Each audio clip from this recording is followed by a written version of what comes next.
Bon, Florian, on a choisi des conditions extrêmes. C'est pas comme- Moi, je trouve que c'est bien agréable, hein. c'est agréable pour discuter. Euh, Hier, je t'ai entendu faire des belles analogies avec un groupe de personnes qui étaient chez nous autour euh, du fait de retaper une maison pour parler de la transition alimentaire. Mhm. Et je me suis dit, ça, c'est quelque chose qui est facile à retenir et c'est une analogie qu'on peut garder en tête pour les personnes qui veulent un petit peu changer d'alimentation Mhm. et améliorer voilà, leur alimentation. Est-ce que tu peux nous partager ce que tu avais dit hier là? Alors, pour remettre cette conversation dans le cadre qui était posé, euh, il y a différentes manières d'aborder cette thématique de l'alimentation. On peut d'abord l'approcher sous l'angle de la diététique avec protéines, lipides, glucides. Ça va pas être Hmm. notre approche à nous. Ça va être de considérer que les aliments qui sont faits pour nous, ce sont les aliments qu'on peut trouver dans la nature et qu'on peut attraper avec nos mains. Hmm. Donc ça rejoint cette idée de manger des aliments à la fois du règne végétal et qui soient vivants, c'est-à-dire Hmm. crus. Et donc quand on est dans cette logique ou dans cette approche, ce paradigme, et qu'on a envie de tester, on pourrait être tenté de se dire, bon, bah, si je mange que du végétal cru, normalement, ça devrait bien se passer. Sauf que bah, dans les faits, c'est pas ce qu'on observe. Des fois, ça se passe bien sur quelques jours, quelques semaines, quelques mois, ou voire même quelques années. Et il arrive forcément un moment où bah, on traverse une zone de turbulence, Hmm.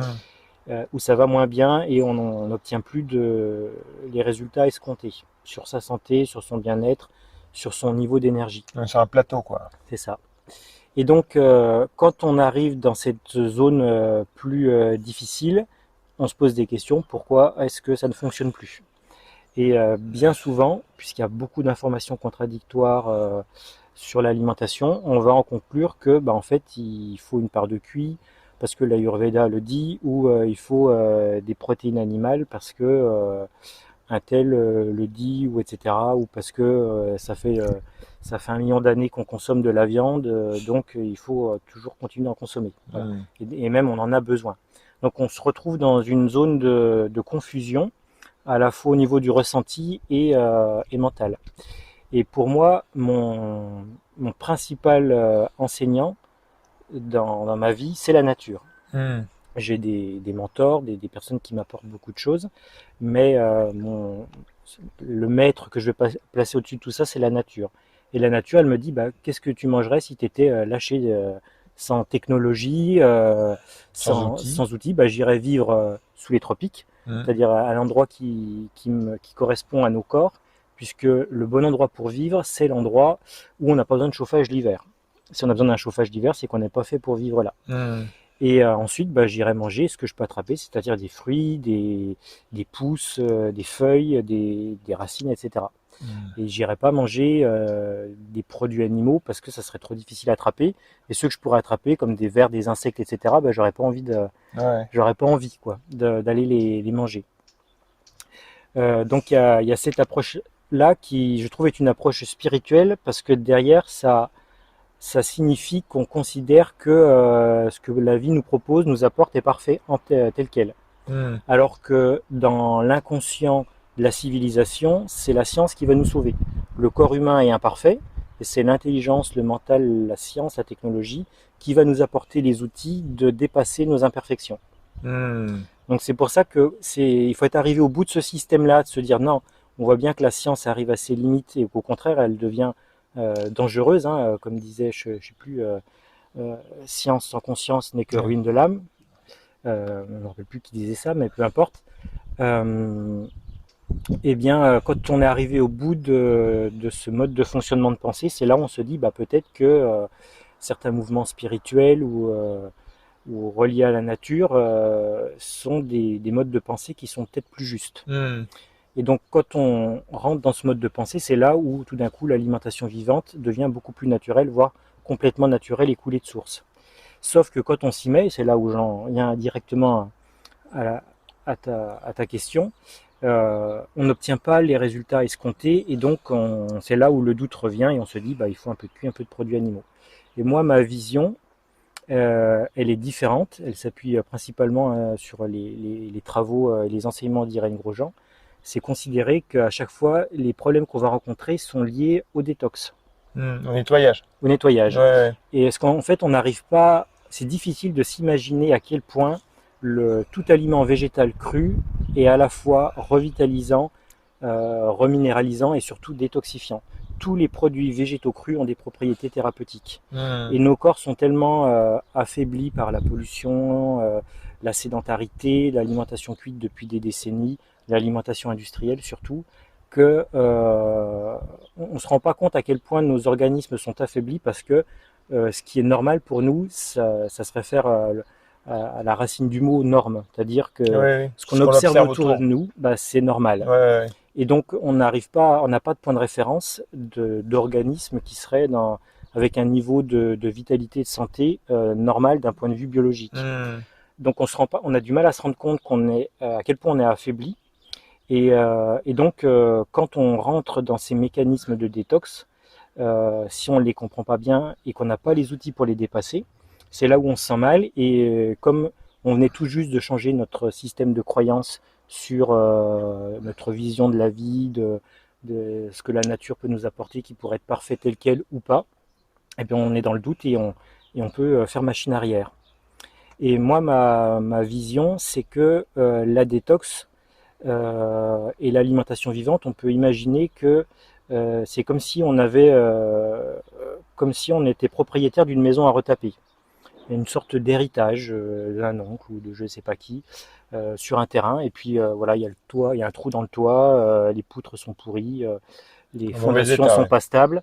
Et donc ça, on va dire, je caricature un peu, mais c'est l'état de notre Ouais, organisme ouais. avant qu'on se pose des questions sur quelle est la meilleure manière de prendre soin de son corps.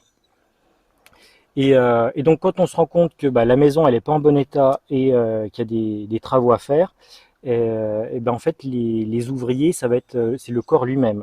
Donc si on donne des aliments du règne végétal et cru à notre organisme, on donne les moyens à notre organisme de mettre en place des travaux pour rénover cette maison-là, Ok.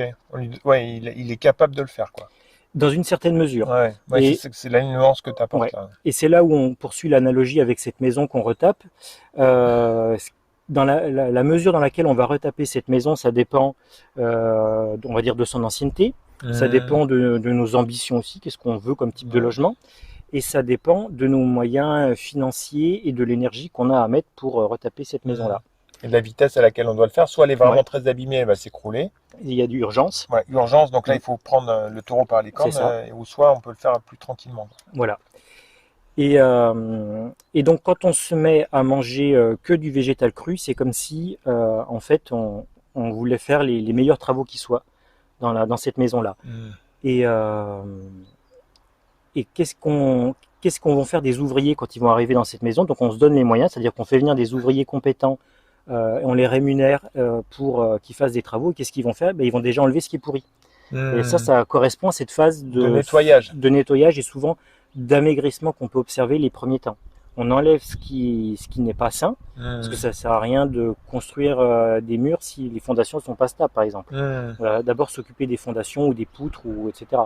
Et donc il y a cette phase de déconstruction avant de se reconstruire sur une base plus saine, plus solide. Et Hmm. cette phase de déconstruction, elle dure rarement plus d'un an, si on garde le cap là-dessus, mais ça peut durer un an, 2 ans, en fonction de bah, l'état délabrement de la maison au point de départ. Hmm. Et puis ensuite, eh ben, le corps peut vraiment se reconstruire.